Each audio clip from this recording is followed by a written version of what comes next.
तो फ्रेंड्स आज हम बात करेंगे बीएससी थर्ड सेमेस्टर केमिस्ट्री। ठीक है, बीएससी थर्ड सेमेस्टर केमिस्ट्री जिसका यूनिट 1 देख रहे हैं, केमिकल काइनेटिक्स। आज हम इसमें बहुत ज़्यादा इंपॉर्टेंट टॉपिक जिसका नाम है ऑर्डर ऑफ रिएक्शन, अभिक्रिया की कोटि होती क्या है। तो ठीक है, अभिक्रिया की कोटि जो कि बहुत इंपॉर्टेंट टॉपिक है, एकदम आसान है। ठीक है, विद एग्जाम्पल हम लोग इसे समझेंगे कि अभिक्रिया की कोटि आप इसमें कैसे निकाल सकते हो, बहुत ही आसान है। ठीक है, तो चलिए शुरू करते हैं। तो देखो एकदम बेसिक से समझेंगे हम लोग अभिक्रिया की कोटि को, ऑर्डर ऑफ रिएक्शन को। तो देखो अगर बात करें ऑर्डर ऑफ रिएक्शन को, ये क्या होती है, यह प्रयोगों द्वारा ज्ञात की जाती है। कैसे ज्ञात की जाती है? प्रैक्टिकल से ज्ञात की जाती है। प्रयोग जब किए जाते हैं तब हमें पता चलता है कि अभिक्रिया जो है, कोई भी अभिक्रिया है उसकी कोटि क्या होती है। तो देख सकते हो हमने एक रिएक्शन लिखी हुई है यहाँ पे। ठीक है, ये आपकी क्या है, अभिक्रिया है, रिएक्शन, जहाँ ए और B, A plus B equal to क्या बन रहा है, सी। ए प्लस बी आपके क्या है, अभिकारक है। ए प्लस बी क्या अभिकारक, और ये जो सी है आपका, ये क्या उत्पाद है। ठीक है, तो अभिकारक से हमेशा क्या बनता है, उत्पाद बनता है। अभिकारक का मतलब रिएक्टेंट और उत्पाद का मतलब प्रोडक्ट। ठीक है, तो रिएक्टेंट से हमेशा क्या बनता है, प्रोडक्ट बनता है। तो इतना तो हमें पता है सिंपल भाषा में। ठीक है, तो आप कोई भी रिएक्शन देखोगे, मान लो नाइट्रोजन प्लस हाइड्रोजन के मिलने से क्या बनता है, 2NH3 मतलब अमोनिया बनता है। तो इस पे भी तो वही हो रहा है, आपका दो अभिकारक मिले जिन्होंने क्या बनाया, अमोनिया का निर्माण किया। अमोनिया क्या है, यहाँ पे उत्पाद है। ठीक है, तो अब हमें ये रिएक्शन देख सकते हो, ये रिएक्शन है। अब हमें निकालना क्या, अभिक्रिया की कोटि। अब हमें इस अभिक्रिया की क्या निकालनी, कोटि। तो हम इसकी ऑर्डर कैसे निकालेंगे, हम ये इस पे बात करेंगे। ठीक है, तो बात करें कैसे निकालेंगे। देखो अब एक चीज आपको पता होनी चाहिए कि वेग जो होता है, वेग, इसके पहले वाले वीडियो पे ही हम लोग देख चुके हैं कि वेग जो होता है अभिकारक की सांद्रता के समानुपाती होता है। वेग क्या होता है, अभिकारक की सांद्रता के समानुपाती होता है। वेग प्रोपोर्शनल सी, सी क्या है, अभिकारक की सांद्रता। तो ये बात आपको पता होनी चाहिए। ठीक है, वेग प्रोपोर्शनल क्या होता है, सी। तो आप पहले वाले वीडियो जाके देख सकते हो। वेग किसके समानुपाती होता है, सी के, अभिकारक की सांद्रता के। ठीक है, तो अब देखो हमें क्या करना है, जब इसकी कोटि हमें निकालनी पड़ेगी तो हम देखो ऐसे ही लिखेंगे, वेग प्रोपोर्शनल अभिकारक कौन कौन से इस पे, ए और बी। तो वेग प्रोपोर्शनल ए की पावर एक्स और बी की पावर वाई।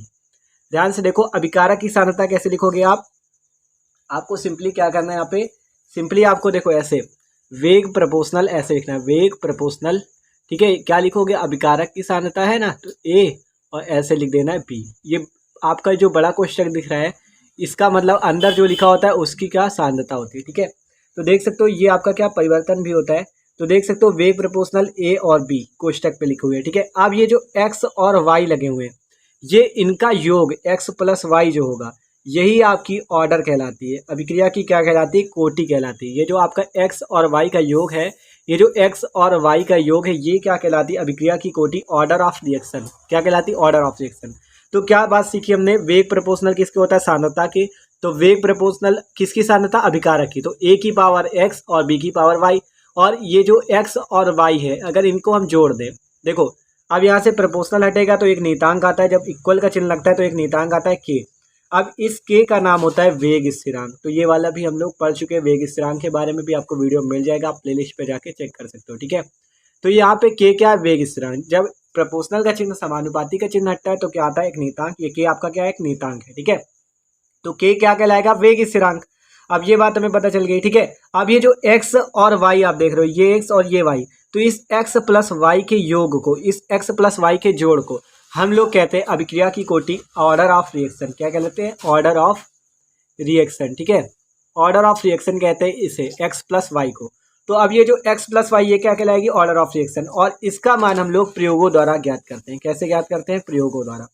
अब बात करेंगे कैसे हम ज्ञात करेंगे, प्रयोगों द्वारा इसका मान ज्ञात। ठीक है, तो देखो आपको इसकी कोटि निकालने के लिए सबसे पहले एक बात याद रखनी है कि आपका जो गैस होगा उसका मान 0 रखोगे। आप कोटि निकालते समय गैस की पावर में अगर आपका गैस है तो उस पर आप 0 रखोगे। जैसे N2 देख रहे हो, तो इसकी अगर आपको सांद्रता लिखनी है ऐसे, तो N2 की पावर आपको ऐसे 0 रखनी पड़ेगी। अगर गैस है तो उसकी पावर 0 रखनी पड़ेगी, और अगर जल मिल जाता है ऐसे H2O, तो इसकी पावर में भी आपको 0 रखना है। बस दो बात याद रखो, अगर गैस है तो उसकी पावर पे 0 रखना है, और H2 है तो उसकी पावर पे आपको 0 रखना है। जैसे हाइड्रोजन गैस है तो हाइड्रोजन पे क्या रखोगे, H2 लिखोगे, और उसकी पावर पे क्या, 0। NH3 की बात करें तो इसकी पावर पे क्या हो जाएगा, 0, क्योंकि NH3 क्या है, गैस है। तो गैस की पावर पे 0 रखना है। ठीक है, जैसे x और y है तो इसका मान क्या होगा, ऊपर 0। अब हम एग्जाम्पल से देखते हैं तो आपको समझ में आएगा। ठीक है, चलो आगे देखते हैं। तो देखो जैसे पहला एग्जाम्पल हमने लिया है C12H22O11 प्लस H2O, जिससे C6H12O6 प्लस C6H12O6 बनना है।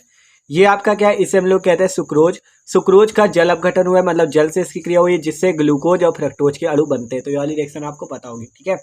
आप देख सकते हो ये जो सुक्रोज है इसकी क्रिया किससे हुई है, जल से। तो अब हमें इसका अगर कोटि निकालनी पड़ जाए तो हम कैसे निकालेंगे, देखो आपको सिंपली लिखना है वेग इक्वल टू के, आप क्या लिखोगे, अभिकारक की सांद्रता C12H22O11, ठीक है। इसी प्रकार इधर क्या H2O। अब आपको इनकी घात लिखनी है, कितनी हो जाएगी यहाँ पे, तभी तो कोटि निकाल पाओगे, ऑर्डर तभी तो निकाल पाओगे जब आपको इनकी घात पता होगी, ठीक है। तो घात देखो कैसे लिखेंगे, यहाँ पे आपको ये C12H22O11 दिख रहा है, तो इसके कितने मॉलिक्यूल है, एक, तो आपको सिंपली यहाँ पे एक लिख देना है। अब आपको एक चीज़ बताया हमने कि H2O और गैस अगर आपको कहीं भी मिलती है तो उसका मान क्या रखोगे, 0 रखोगे। तो आपको सिंपली यहाँ पे क्या रख देना है, 0, ठीक है। यहाँ पे क्या रख देना है, 0। आप क्या, अभी वेग व्यंजक क्या था हमारा कि वेग इक्वल टू के ए की पावर एक्स और बी की पावर वाई, ठीक है। जहाँ X plus Y equal to क्या था, अभिक्रिया की कोटि, ठीक है। तो आपको यहाँ पे एक्स प्लस वाई का मान निकाल लेना है, 1 प्लस 0। तो अभिक्रिया की कोटि जो आ जाएगी वो कितनी आ जाएगी, 1। तो इस अभिक्रिया की कोटि जो है वो कितनी है, 1। तो देख सकते हो एकदम आसान, इस अभिक्रिया की कोटि कितनी है, 1। आपको सिंपली अब वेग बराबर के ए की पावर एक्स बी की पावर वाई वाला फॉर्मूला लगाना है और फिर यहाँ से अभिक्रिया की कोटि देख लेनी है, ठीक है। तो कितनी इसकी कोटि आई, 1, ठीक है। बस आपको करना क्या है, जल की जो होगी वो ऑर्डर 0 होगी, गैस की जो होगी वो 0 होगी, ठीक है। तो ये याद रखना है। आप देखो अगला एग्जाम्पल देखते हैं जिससे कि और अच्छे से समझ में आए हमें। देखो जैसे हमने लिया हुआ है एथिल एसीटेट, इसका नाम होता है एथिल एसीटेट, इसका नाम होता है जल, इसका नाम एसिटिक अम्ल, और बना क्या फिर एथिल अल्कोहल, ठीक है। देख सकते हो CH3 COOH और C2H5OH, ठीक है, एथिल अल्कोहल बना। आप देखो अब इसकी हमें निकालनी है। देखो इसमें कैसे निकालेंगे, वेग इक्वल टू आपको सिंपली लिखना है के CH3 COO C2H5 और यहाँ पे क्या लिख देना है, H2O। आप देखो इसका मान कैसे रखोगे, इसकी घात कितनी, 1, तो यहाँ पे सिंपल 1 रख दो, एक मॉलिक्यूल है ना, देख सकते हो। तो आपको सिंपल यहाँ पे ऊपर लिखना है 1। अब H2O की बात करें, H2O पे कितने हैं, तो H2O की बात करें इस पे कितने, तो इस पे आप क्या कहोगे, इस पे रख दो 0। H2O की जगह हमने बताया 0 रख दो, ठीक है। तो आपको क्या करना है, 0 रखोगे, लेकिन इस पे 0 हम लोग नहीं रखेंगे, क्यों, क्योंकि आप यहाँ पे देख सकते हो H+, ये आप H+ देख रहे हो, ये आपका यहाँ पे क्या H+ भी उपस्थित है। तो H2O और H+ जब मिलेंगे तो ये H3O+ बना लेंगे, जो कि आप जल नहीं है। देख सकते हो H2O आपका अलग है, H+ अलग, जब ये जुड़ जाएंगे तो H3O+ हो जाएंगे, ठीक है। तो यहाँ पे आप क्या लिखोगे, H3O+, ठीक है, H3O+, जिसकी घात कितनी होगी, 1, ठीक है। तो यहाँ समझने की बात है कि आपको यहाँ पे क्या लिखना है, H3O+। तो इंपॉर्टेंट भी है, देख सकते हो आप, कंफ्यूजन वाला है। तो आप यहाँ पे क्या लिखोगे, H3O+, क्यों, क्योंकि H2O है और यहाँ पे H+ है, तो जो जुड़ के क्या बना लेंगे, H3O+। तो इसका कितना मॉलिक्यूल, 1, और इसका भी कितना, 1। तो आप कोटि आपको निकालनी है, कितनी हो जाएगी, सिंपली x + y होता है तो 1 + 1 बराबर 2। तो इस अभिक्रिया की कोटि कितनी होगी, 2। देख सकते हो आप, इस अभिक्रिया की कोटि कितनी होगी, 2। अब इस लास्ट वाली की देखते हैं, एकदम आसान थी, इसकी भी बस ये देख लो H2O और H+, ठीक है, मिलके H3O+ बन गया। अब इस लास्ट वाले एग्जाम्पल को देखते हैं, H2 + Cl2 बन रहा है 2HCl, प्रकाश की उपस्थिति में क्रिया हो रही है, ठीक है। अब इसकी कोटि हमें निकालनी है, देखो इसकी भी निकालते हैं आसानी से। तो देखो कोटि का फॉर्मूला लगाना है, सिंपली आप क्या होगा, अभिकारक की सांद्रता लिखनी है H2O, ठीक है, यहाँ पे K लिख दिया, H2 यहाँ पे Cl2। अब बताओ इनकी घात कितनी लिखे हम, आपको पहले बताया गैस की कितनी लिखनी है आपको, 0। तो आपको सिंपली यहाँ पे 0 लिखना है, यहाँ पे भी 0 लिखना है, क्योंकि क्लोरीन भी गैस और हाइड्रोजन भी गैस। अब आपको यहाँ पे कोट निकालनी है, ये वेग इक्वल टू होता है, ठीक है, वेग इक्वल टू के H2 की पावर 0 और Cl2 0, ठीक है। अब यहाँ से आपको कोटि निकालनी है, कोटि निकालोगे तो कितना आ जाएगा, 0 + 0 बराबर 0। तो ये किस कोटि की अपक्रिया है, आप हिंदी पे ऐसे लिख सकते हो, शून्य कोटि की अपक्रिया। कैसी अपक्रिया है, शून्य कोटि की, ठीक है, शून्य कोटि की अपक्रिया हो गई। ये आपकी कौन सी थी, द्वितीय कोटि की अपक्रिया। और इसकी बात करें तो ये कैसी थी, प्रथम कोटि अपक्रिया। तो देख सकते हो ये आपकी प्रथम कोटि की अपक्रिया, द्वितीय कोटि की अपक्रिया और शून्य कोटि अपक्रिया, तीनों का आपको एग्जांपल दे दिया एकदम आसानी से, ठीक है। आपको याद क्या रखना है, केवल H2 को 0 रख देना है और गैस की जगह 0, ठीक है। और आसानी से आप इस वाले फॉर्मूले से निकाल सकते हो x + y से, ठीक है, वेग बराबर के a की पावर x b की पावर y। x + y अपक्रिया की कोटि है जो कि प्रयोगों द्वारा निर्धारित की जाती है, ठीक है। तो बात ही ये ऑर्डर ऑफ रिएक्शन की। तो भाई वीडियो अच्छा लगा हो तो प्लीज़ लाइक भी कर दीजिएगा। Okay, thanks for watching this video.